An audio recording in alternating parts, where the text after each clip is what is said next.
নমস্কার। আমাদের গ্রামের ১০০ বছরের বেশি পুরানো দোল উৎসবের এক টুকরো গল্প।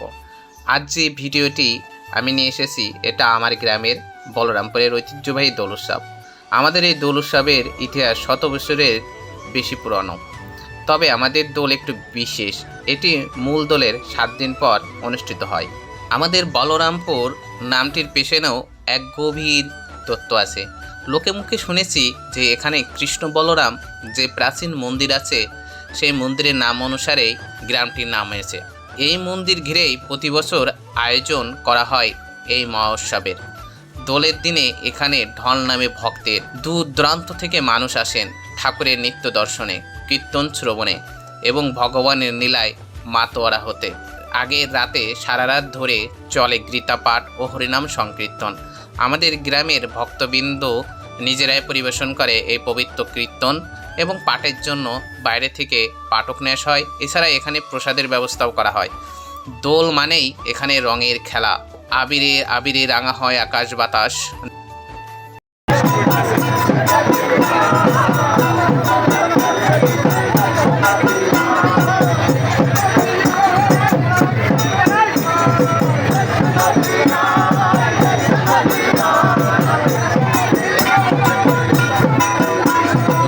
ব্যাপী বিশাল মেলা বসে, যেখানে হরেক রকম পণ্য থেকে শুরু করে লোকজ সংস্কৃতির দেখা মেলে। এখানের মেলা খুব জাঁকজমক হয়। এই মন্দিরকে ঘিরে বহু অলৌকিক ঘটনার কথাও শোনা যায়। বলরামপুর গ্রামের এই মন্দিরটির বেগবতী নদীর তীরে অবস্থিত, প্রকৃতির মাঝে এক পবিত্র আশ্রয়। এই মন্দিরে আসতে হলে প্রথমে ঝিনাইদহ জেলার কালীগঞ্জ উপজেলায় আসতে হবে। কালীগঞ্জ থেকে 10 টাকা ভাড়া দিয়ে এখানে আসতে হয়। মাত্র 6 কিলোমিটার ভিতরে কালীগঞ্জের। আমাদের গ্রামের নাম বলরামপুর। আমাদের কালীগঞ্জে কিন্তু অনেক ঐতিহ্যবাহী জিনিস বা দর্শনীয় জায়গা আছে। হোলির ঠিক আগের রাতেই যাকে হোলিকা দহন বলা হয়, বুড়ির ঘর পোড়ানো বা আগুন জ্বালানোর একটা প্রথা আছে। এর মূল কথা আসে পুরাণ থেকে, বিশেষ করে হিরণ্যকশিপুর, প্রহ্লাদ এবং হোলিকার গল্প থেকে।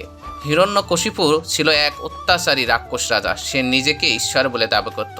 তার ছেলে প্রহ্লাদ ভগবান বিষ্ণুর ভক্ত ছিল। রাজার আদেশ অমান্য করায় প্রহ্লাদকে বারবার হত্যা করার চেষ্টা করা হয়। শেষে হিরণ্যকশিপু তার বোন হোলিকা, যাকে আগুনে না পড়ার বর ছিল, তাকে আদেশ করে প্রহ্লাদকে কোলে নিয়ে আগুনে বসতে। কিন্তু ঈশ্বরের কৃপায় হোলিকা পুড়ে যায় আর প্রহ্লাদ বেঁচে যায়। এই ঘটনার স্মরণে হোলির আগের রাতে আগুন জ্বালানো হয়, যা অশুভ শক্তির বিনাশ ও সৎ শক্তির জয়ের প্রতীক। লোকেরা বুড়ির ঘর বলে মজার ছলে হোলিকা দহনকে বোঝায়। এখানে বুড়ি বলতে হোলিকাকে বোঝানো হয়। আমার জীবনে দোল মানে বলরামপুর। ছোটোবেলায় যেমন, আজও দোলে বাড়ি না গেলে যেন মনটা খালি খালি লাগে। এই দোল উৎসব আমাদের কাছে একটি শুধু উৎসব নয়, এটি আমাদের শিকড়, আমাদের সংস্কৃতি, আমাদের আত্মার উৎসব। সবাই ভালো থাকবেন। আমি যদিও ব্লগার না, এমনি ভিডিও করি, নিজেকে ভালো লাগে তাই, পরে যাতে দেখতে পারি বা স্মৃতিচারণ করতে পারি। ধন্যবাদ।